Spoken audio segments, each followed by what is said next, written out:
ठीक है, सीधा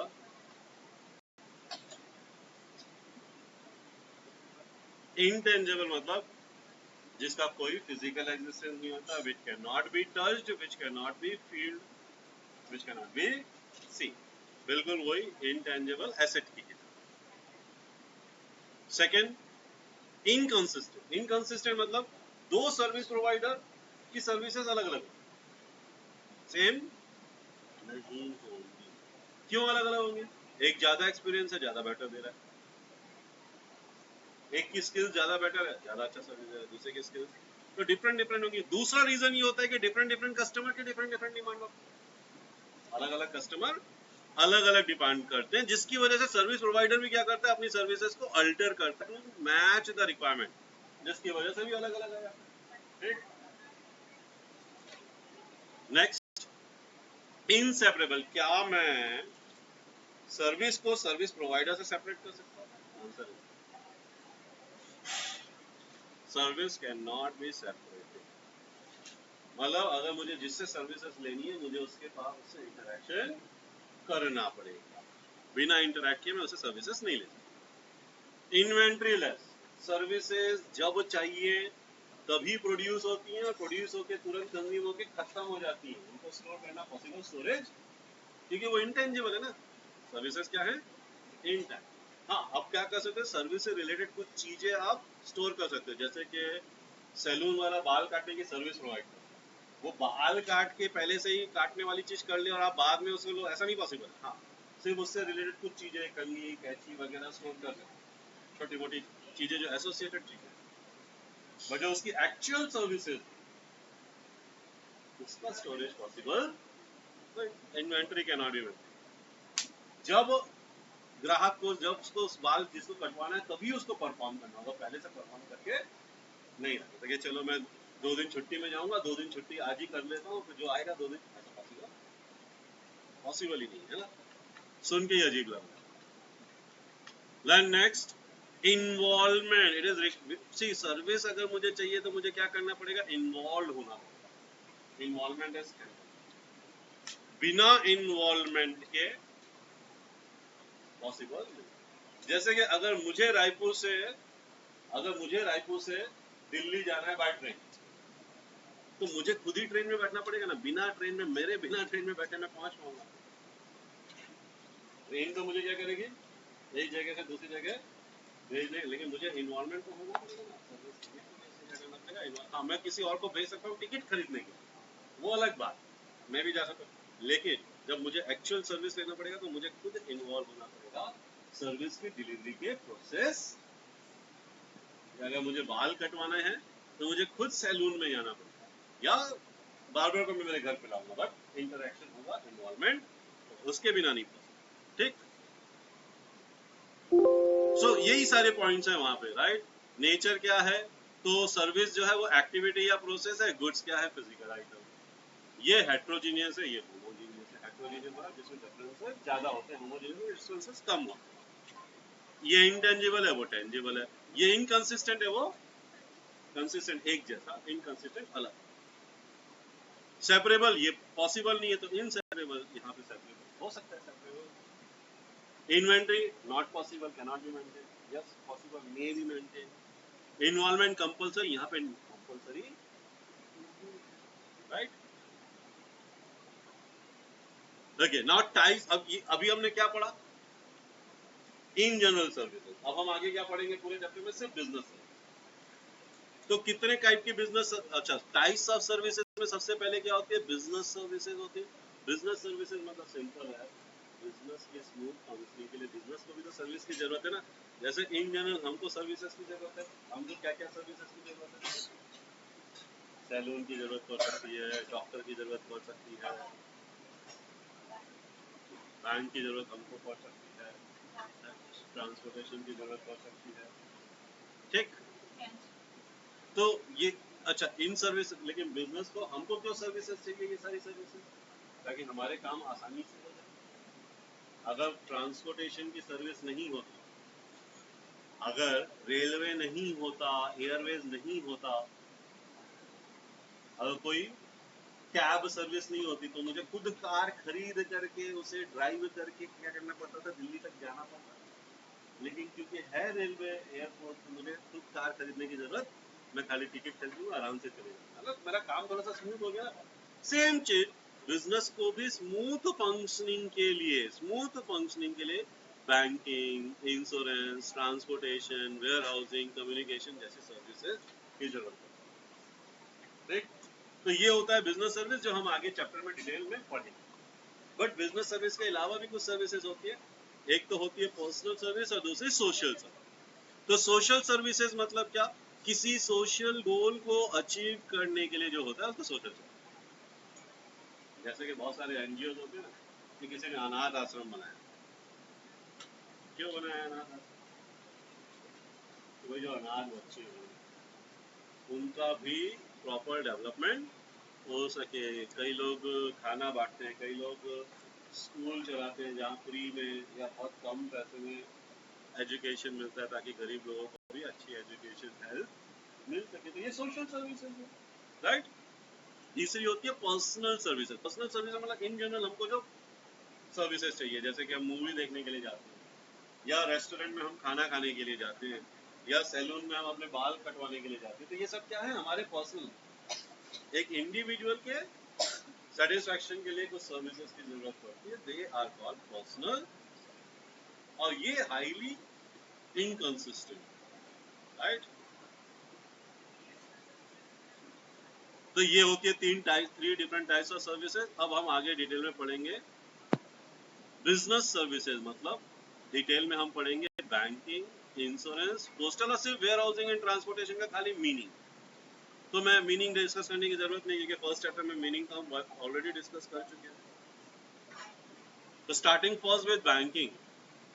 बैंकिंग मतलब क्या, सी कोई भी ऐसी कंपनी जो क्या कर रही है, डिपॉजिट एक्सेप्ट कर रही है।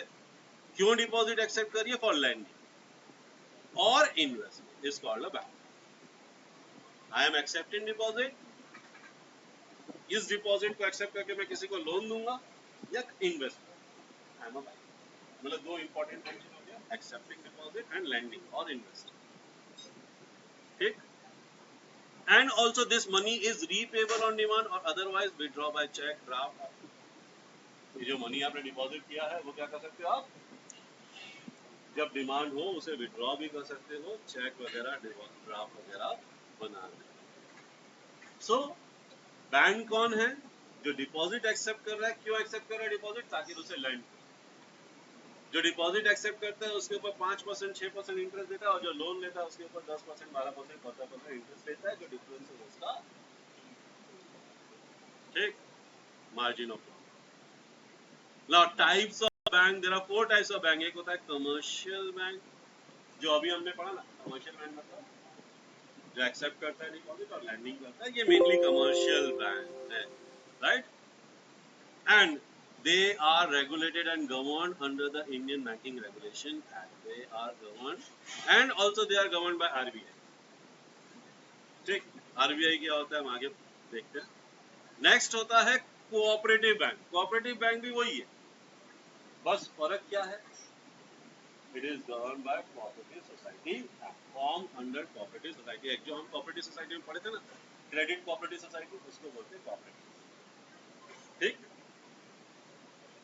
तीसरा होता है स्पेशलाइज बैंक। स्पेशलाइज बैंक मतलब नाम से समझ में आ रहा है, किसी स्पेशल पर्पस के लिए जो बैंक है ना, जैसे कि डेवलपमेंट बैंक, किसी पर्टिकुलर इंडस्ट्री के डेवलपमेंट के लिए एक बैंक है, उस इंडस्ट्री को फंड प्रोवाइड करता है। जैसे कि ये है, देखो IDBI। व्हाट इज ये नाम सुना है IDBI बैंक? IDBI का फुल फॉर्म क्या है? Industrial development bank of India. तो नाम से क्या समझ में आ रहा है? इंडिया के इंडस्ट्री के डेवलपमेंट के लिए उनको फंड प्रोवाइड करने के लिए, इंडस्ट्री के डेवलपमेंट के लिए। और एक और इसी टाइप का है SIDBI, सिडबी, SIDBI। ये क्या है? Small industry development bank. मतलब इसका पर्पस क्या है? ये स्मॉल इंडस्ट्री के लिए स्पेशली नेसेसरी फंड प्रोवाइड करते हैं, उसके डेवलपमेंट के लिए। एक होता है एक्सिम बैंक। क्या होता है? Exim, EX stand for export, IM stand for. तो इंपोर्ट एक्सपोर्ट का जो बिजनेस कर रहे हैं उनके लिए ये मेन बैंक है, उनको ये नेसेसरी सर्विसेज, राइट। तो कोई भी बैंक किसी स्पेशल पर्पस के लिए तो उसको बोलते हैं स्पेशलाइज्ड बैंक। और लास्ट है सेंट्रल बैंक। सेंट्रल बैंक मतलब हर एक कंट्री का जितने भी उसके कमर्शियल बैंक है उनको कंट्रोल करने के लिए भी एक इंस्टीट्यूशन होता है जिसको सेंट्रल बैंक। तो एग्जैक्टली बैंक नहीं है ये क्या है, आरबीआई क्या है, सेंट्रल बैंक ऑफ इंडिया है। आरबीआई क्या करता है, इंडिया के जितने भी बैंक है उनको रेगुलेट करता है, उनसे रिलेटेड क्रेडिट पॉलिसी और करेंसी को भी, कंट्री की करेंसी को भी क्या करता है, कंट्रोल और मैनेज, ठीक। Reserve Bank of India is the central bank of our country. हर एक कंट्री का कोई ना कोई एक सेंट्रल बैंक। क्या क्या फंक्शन है ये तो मैंने बता दिया। क्या एक्सेप्ट करता है डिपॉजिट, मतलब बैंक क्या करता है, अगर मैं बैंक हूँ तो लोगों से मैं पैसे क्या करूंगा, डिपॉजिट एक्सेप्ट करूंगा जिसके ऊपर इंटरेस्ट है। कैसे डिपॉजिट एक्सेप्ट कर सकता हूँ, सेविंग बैंक अकाउंट में डिपॉजिट हो सकता है, करंट बैंक में डिपॉजिट हो सकता है, then fix deposit, recurring deposit, ऐसे अलग अलग टाइप के है ना, मल्टीपल ऑप्शन डिपॉजिट, राइट। ऐसे अलग अलग तरीके के डिपॉजिट के थ्रू क्या कर सकता है। Then next lending. लेंडिंग मतलब लोन की तरह देना। ये दो फंक्शन तो हर एक कमर्शियल बैंक में होने ही चाहिए, अदरवाइज उसका कमर्शियल बैंक नहीं। तो ये लैंडिंग मतलब लोन की तरह। तो लैंड कैसे करता है, या तो ओवरड्राफ्ट हो गया, या तो कैश क्रेडिट हो गया, या डिस्काउंटिंग ऑफ बिल हो गया, टर्म लोन हो गया, कंज्यूमर क्रेडिट, और ऐसे बहुत सारे अलग अलग तरीके हैं जिससे वो क्या करता है, लोगों को पैसे उधार में देता है, मतलब लैंडिंग, ठीक है।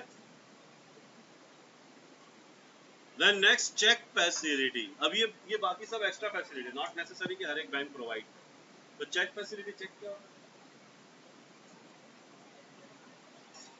एक नेगोशिएबल डॉक्यूमेंट है। क्या है ये, नेगोशिएबल डॉक्यूमेंट है। मैंने पैसे जमा किए हैं, उसे निकालने के लिए यूज कर सकता हूँ।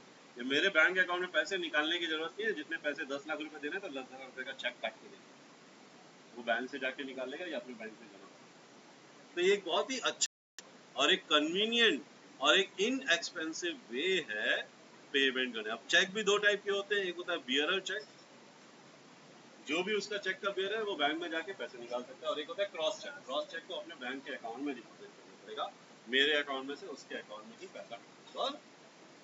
क्रॉस चेक में क्या होता है, यहाँ पे ऐसी दो लाइन है, मतलब ये क्रॉस चेक, यहाँ नहीं है कुछ भी, मतलब ये क्रॉस चेक नहीं, ये bearer. Next remittance fund. Remittance मतलब एक अकाउंट से दूसरे अकाउंट में पैसा ट्रांसफर, राइट। तो इसके लिए होता है डिमांड ड्राफ्ट। आप डिमांड ड्राफ्ट बना लो। अगर समझो मैं रायपुर में हूँ, मुझे दिल्ली में कुछ खरीदी करना है और वहाँ पे मुझे पेमेंट करना है ऐसे 50 लाख, 50 लाख कैश लेके जाऊंगा तो बहुत डेंजर।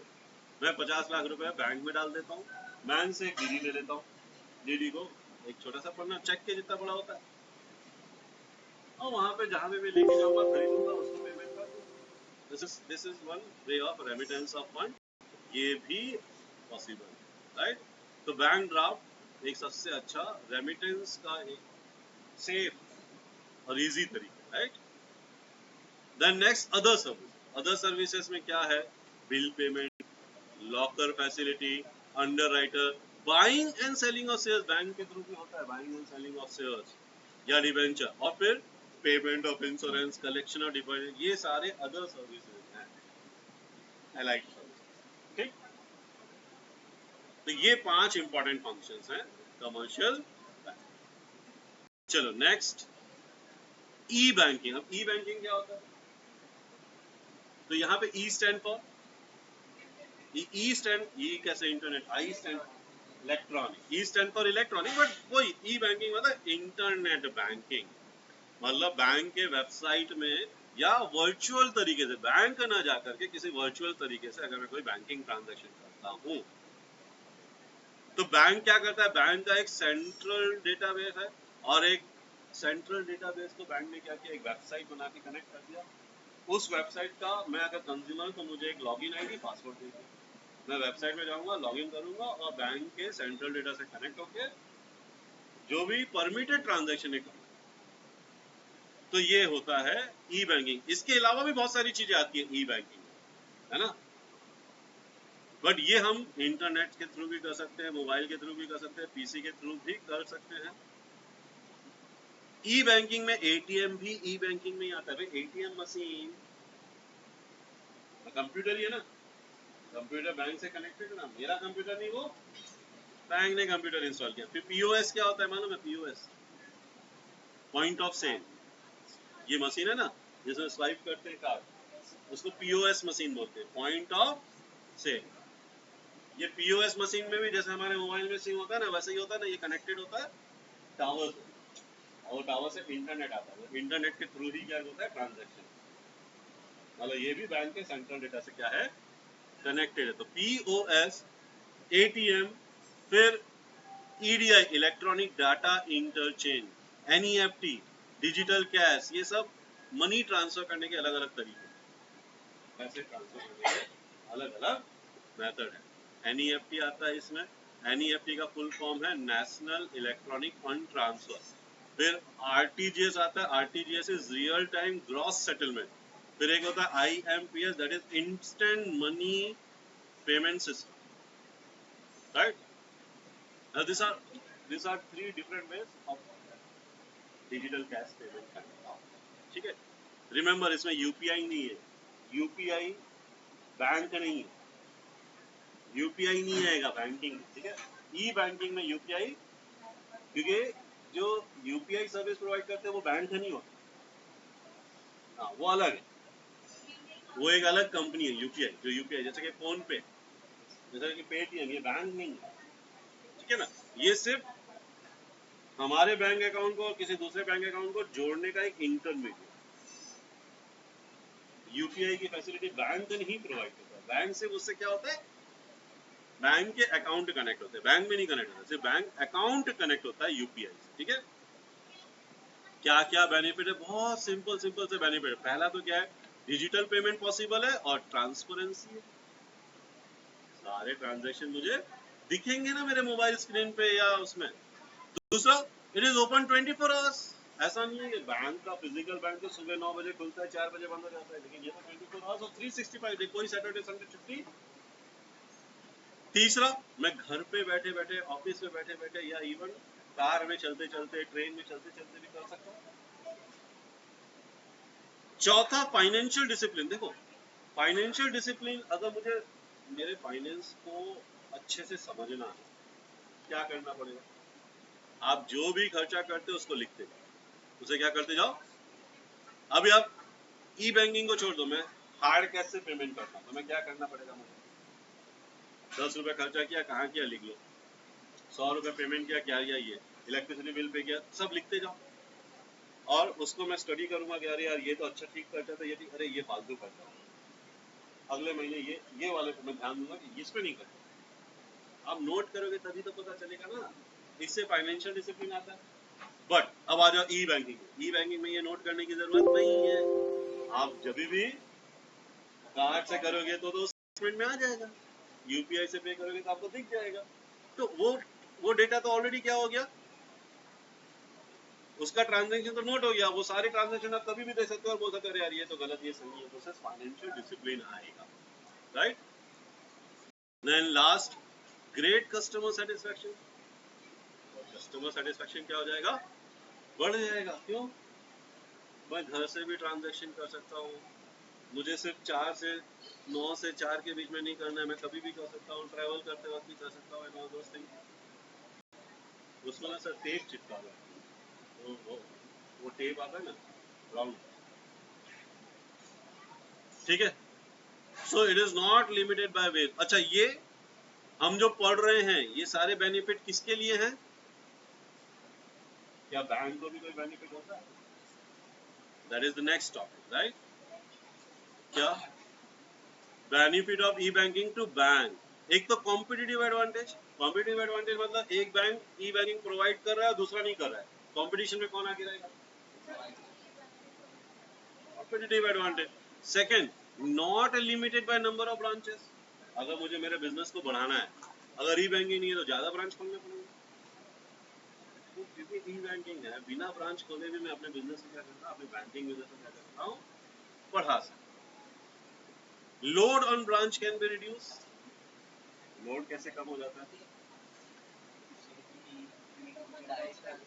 इंटरनेट से हो जा रहा है। किसी को स्टेटमेंट चाहिए इंटरनेट से, अगर वो नहीं होता तो फिर बैंक आता बोलता मेरे को दो स्टेटमेंट। किसी को पैसे निकालने एटीएम मशीन में जाके निकाल लो, बैंक में नहीं जा रहा है, नहीं तो जाता लंबी लाइन होती, लोड क्या होगी, है ना। तो ये तीन बेनिफिट है बैंक। लोड कम हो गया मतलब कॉस्ट भी कम हो गया।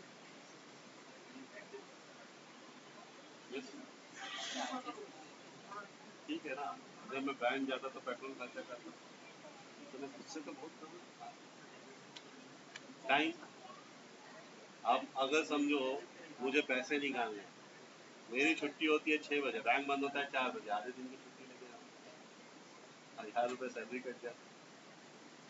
उसके बदले में अगर बैंक 25-50 रुपए ले रहा है तो ठीक है, बैंक को भी फायदा है और कस्टमर को भी कन्वीनियंट भी होगा, पैसा भी बचता है। भले चार्ज ले रहा है लेकिन जाना नहीं पड़ा, उससे जो पैसे बचे ना उस वो ज्यादा बेनिफिट है। ठीक है,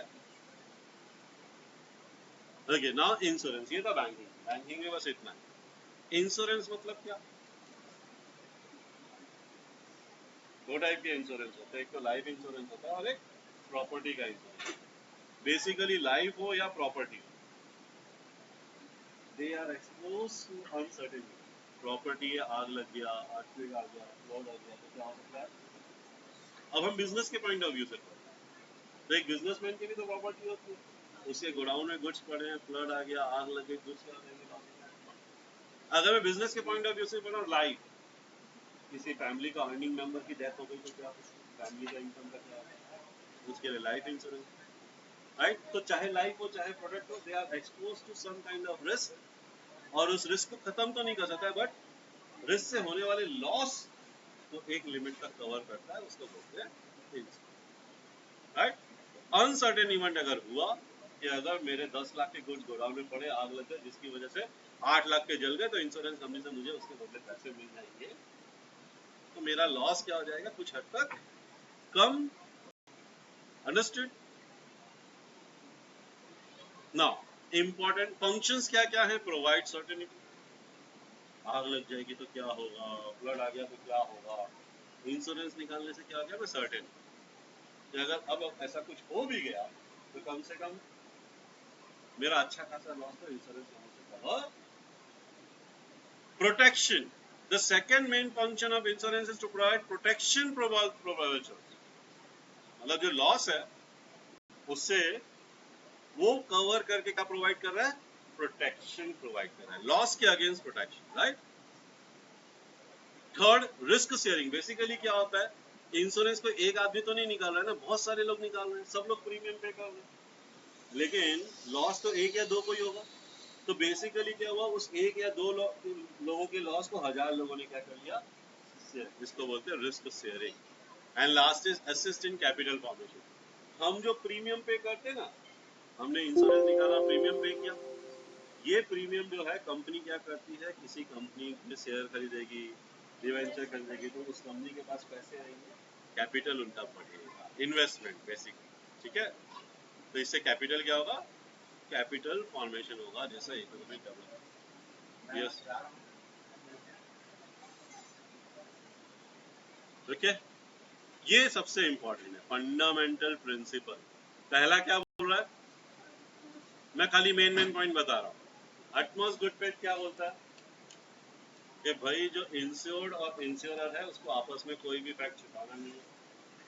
इंश्योर्ड को जिस चीज का वो इंश्योरेंस निकलवा रहा है उसके बारे में सारी इंफॉर्मेशन इंश्योरर, या इंश्योर्ड मतलब जो इंश्योरेंस ले रहा है, और इंश्योरर मतलब इंश्योरेंस कंपनी। तो इंश्योर्ड जो इंश्योरेंस ले रहा है उसको जिस चीज का वो इंश्योरेंस ले रहा है या जिस लाइफ का इंश्योरेंस ले रहा है उसके बारे में सारी इंफॉर्मेशन देनी चाहिए, कुछ भी छुपाना नहीं। और जो इंश्योरर है उसको पॉलिसी के बारे में सारी इंफॉर्मेशन, उसके टर्म्स एंड कंडीशन में सारी इंफॉर्मेशन देनी चाहिए, कुछ छुपाना। अगर इंश्योर्ड ने कुछ छुपाया, बाद में इंश्योरेंस कंपनी को पता चला, तो इंश्योरेंस कंपनी क्लेम पे नहीं करेगी। क्या है,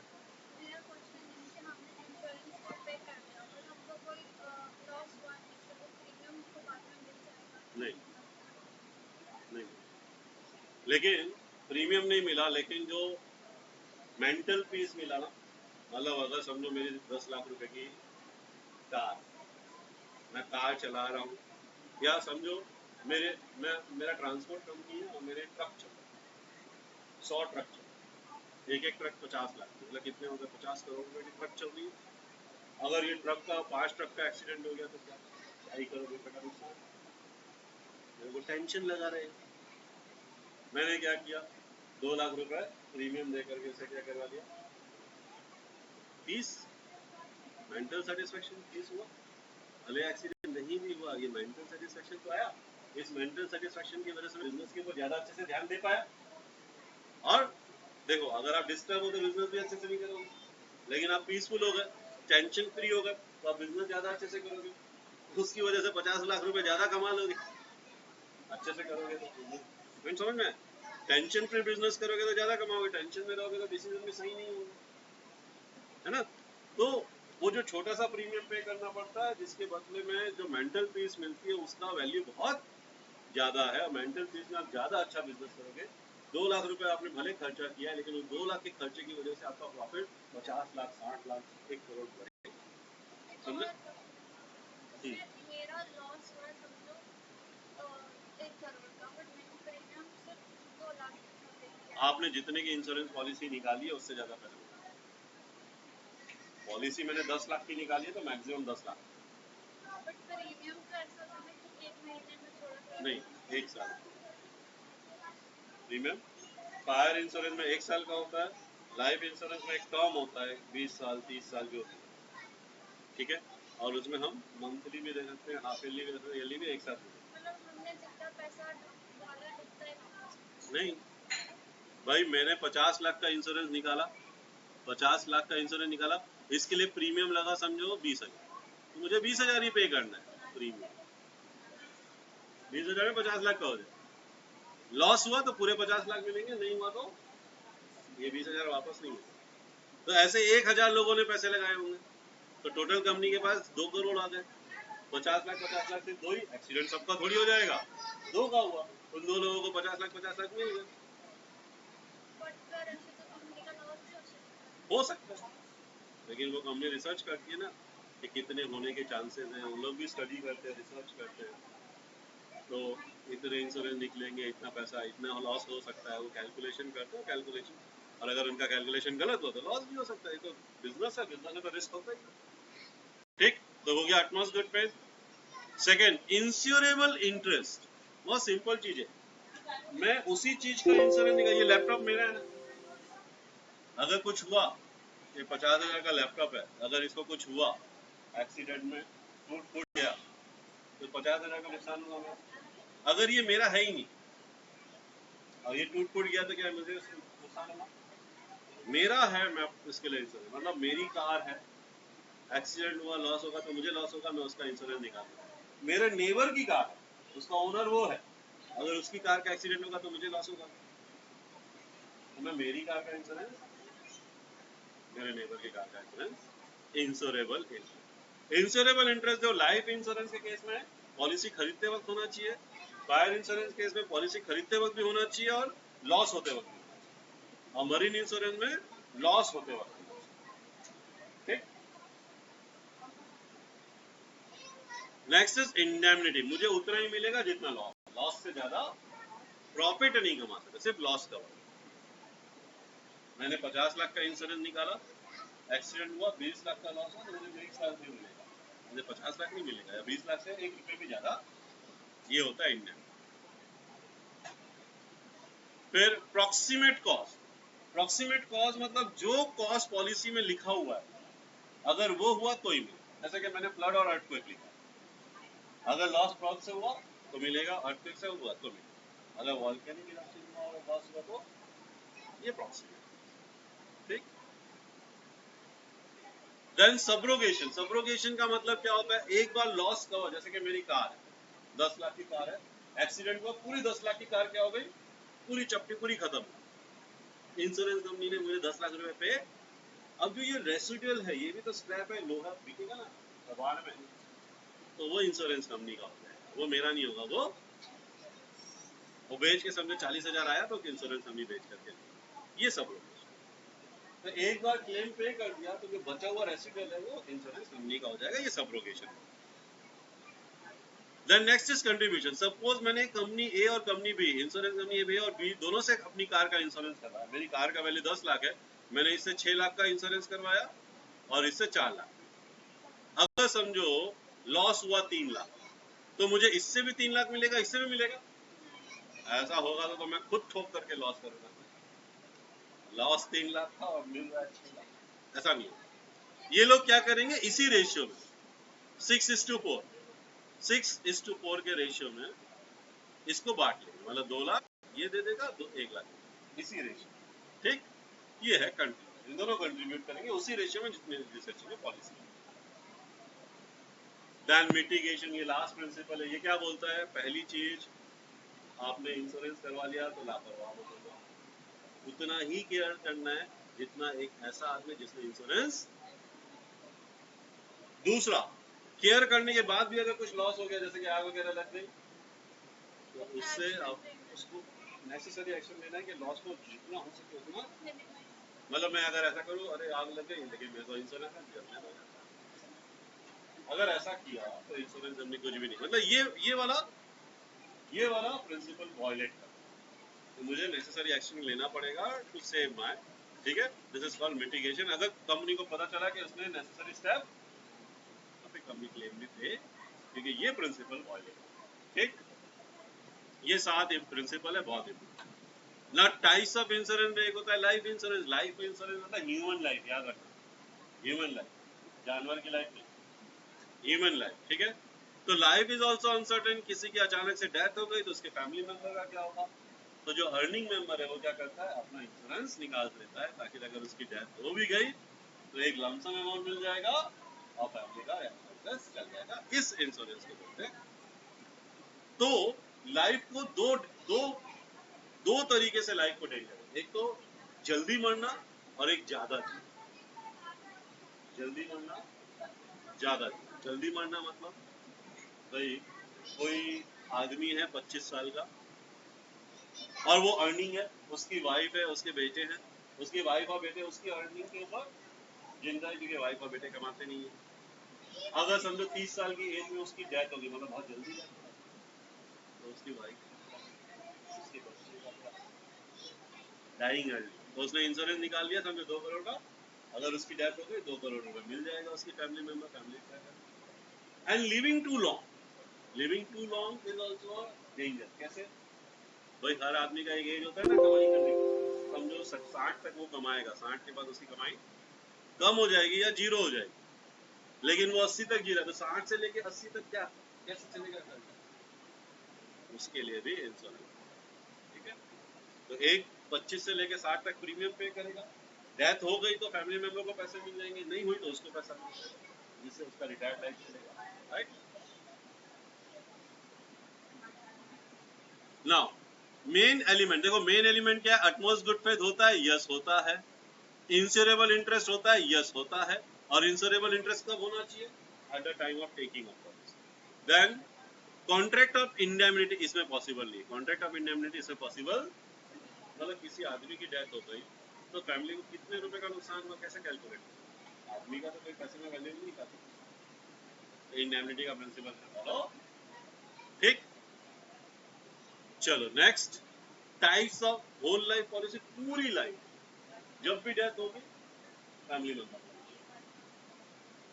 लेकिन प्रीमियम एक पीरियड तक ही पे करना है, 20 या 30 साल जो भी। ठीक, दूसरा होता है एंडोमेंट पॉलिसी। एंडोमेंट पॉलिसी क्या होता है, एक पीरियड होता है, suppose for example 30 years in the period. Insurance निकाल लो, हर साल पे प्रीमियम पे कर रहे हो, 30 इयर्स के पहले जब भी डेथ होगी फैमिली मेंबर को मिल जाएगा पैसा, और अगर नहीं हुआ तो 30 इयर्स के एंड में आपको, जिससे आपका रिटायरमेंट वाला लाइफ। तो ये रिटायरमेंट वाला वो वाला, इसमें सिर्फ डेथ पे ही।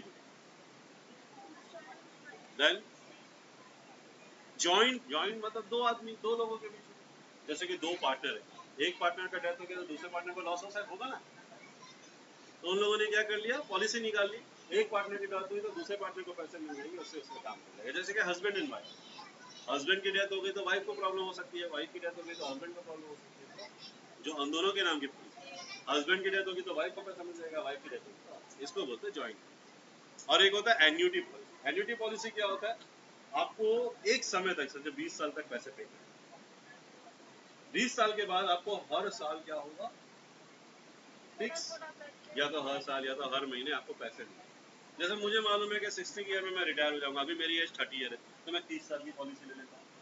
30 साल तक मैं प्रीमियम पे करूंगा, जब मैं 60 का होगा, रिटायरमेंट हो जाऊंगा, तो उस पैसे से मुझे, उस पॉलिसी से मुझे हर महीने पैसे मिलेंगे, जैसे मेरे उसको बोलते हैं annuity। तो मंथली भी हो सकता है, हाफ ईयरली भी हो सकता है, ईयरली पैसा मिलने वाला है ना। चिल्ड्रंस पॉलिसी मतलब चिल्ड्रंस की रिक्वायरमेंट कि भाई एक एज के बाद मुझे मालूम है चाइल्ड की शादी करनी है, 20 के एज में शादी करना है, बहुत पैसा लगेगा, तो मैं क्या करता हूँ, एक पॉलिसी निकाल लेता हूँ, जब वो चाइल्ड उस एज का होगा तब वो पैसा मिलेगा। That is called children policy, right. Then type of insurance, next fire insurance. Fire insurance नाम से समझ में आ रहा है, गुड्स है या कोई गोडाउन है या कोई प्रॉपर्टी है, अगर आग लगने से उसको नुकसान हुआ है तो उसके अगेंस्ट में ये। इसमें प्रीमियम 1 साल का ही होता है, 1 साल के बाद आप फिर से रिन्यू कर सकते हो, फिर रिन्यू कर सकते हो, जितनी बार आपको रिन्यू करना है उसको रिन्यू कर सकते हो, राइट। इसमें इंपॉर्टेंट चीज ये है कि फायर जो है वो एक्चुअल, एक तो एक्चुअल लॉस चाहिए, दूसरा फायर एक्सीडेंटल होना चाहिए, इंटेंशनल नहीं, जानबूझ के आग लगाया तो नहीं, एक्सीडेंटल होना चाहिए और लॉस होना चाहिए। आग लगी, लॉस कुछ नहीं हुआ तो कुछ नहीं हुआ, ठीक। इसके मेन एलिमेंट क्या है, इंश्योरेबल इंटरेस्ट है, इंश्योरेबल इंटरेस्ट दोनों समय होना चाहिए, पॉलिसी खरीदते वक्त भी और लॉस होता है। फिर अटमोस्ट गुड फेथ, यस होना चाहिए। इंडेमनिटी, यस लगता है लागू होता है। और प्रॉक्सिमेट कॉस्ट होता है, प्रॉक्सिमेट कॉस्ट फायर होना चाहिए तो ही मिलेगा, उसके अलावा कुछ हुआ तो नहीं मिलेगा, है ना, क्योंकि फायर इंश्योरेंस में फायर से with cost. Now marine insurance, marine insurance मतलब जो इंपोर्ट और एक्सपोर्ट में जब गुड्स सी या ओशन से ट्रांसपोर्ट होते हैं ना, तो उसमें जो लॉस हो सकते हैं उसके लिए मरीन, ये 3 टाइप का हो सकता है। अच्छा, ये रिस्क क्या हो सकता है भाई, स्टॉर्म आ गया, कोलिजन हो गया, कैप्चर हो गया, सीज कर लिया, डूब गई से, बहुत सारे इवेंट हो सकते हैं, they are called perils of sea, they are called perils of sea, इसके अगेंस्ट में इंश्योरेंस होता है। अब ये इंश्योरेंस भी 3 टाइप का होता है, एक तो कार्गो ओनर इंश्योरेंस करवा सकता है, एक शिप वाला।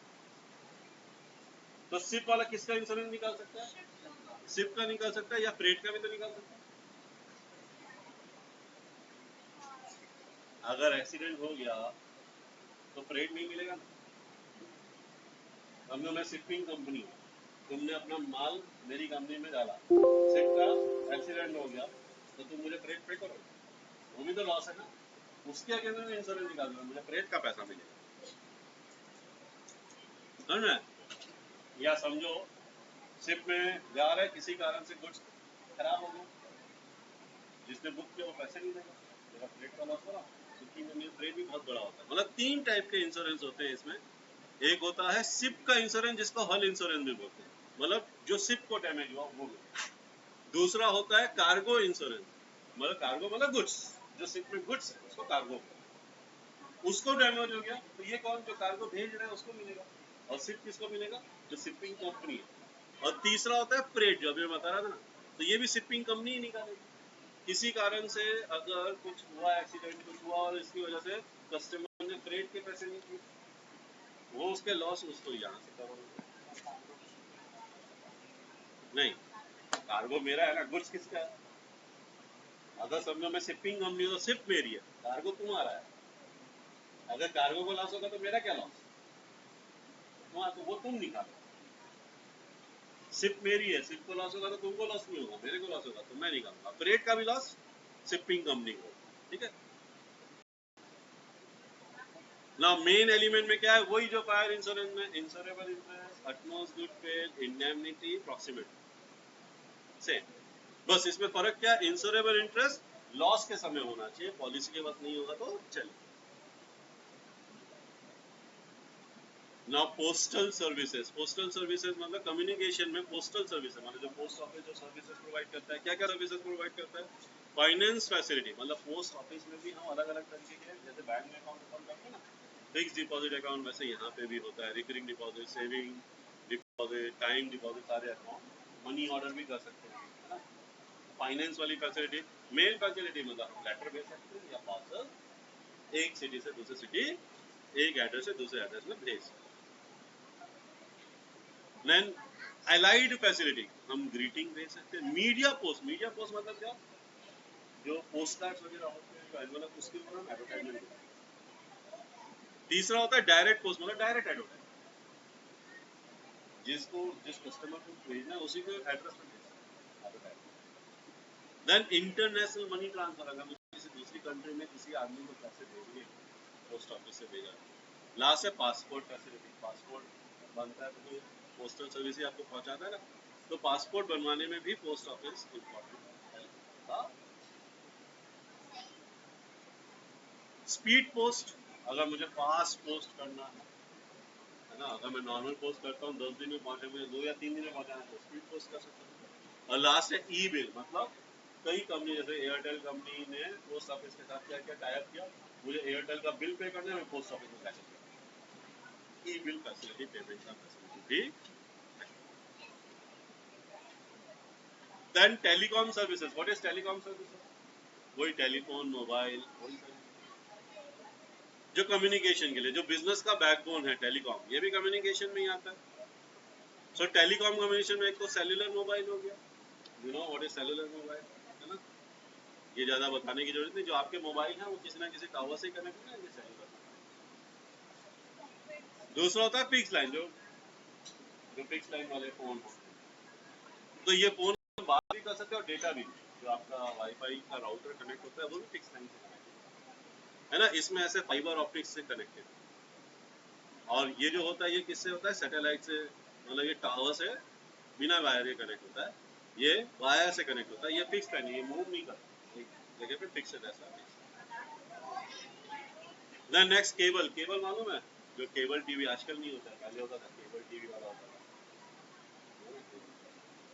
केबल टीवी वाला, वो केबल टीवी वाला क्या करता था, एक छतरी लगाता था और फिर केबल से सबके घर में टीवी में अलग अलग चैनल आते थे। अब क्या हो गया, केबल की जगह क्या आ गया,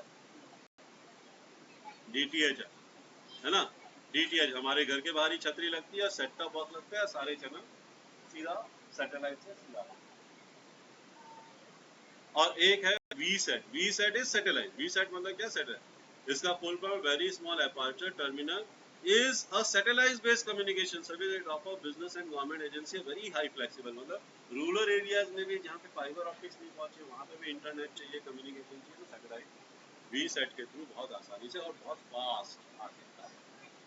राइट, पहाड़ में अगर मुझे क्लाइमेटिक कंडीशन, वेदर कंडीशन वगैरह के बारे में जानना है, वहाँ तक वायर पहुँचा नहीं है, वहाँ तक मोबाइल के टावर भी नहीं जाने, तो सैटेलाइट सर्विस के थ्रू बहुत आसानी से निकल सकता है।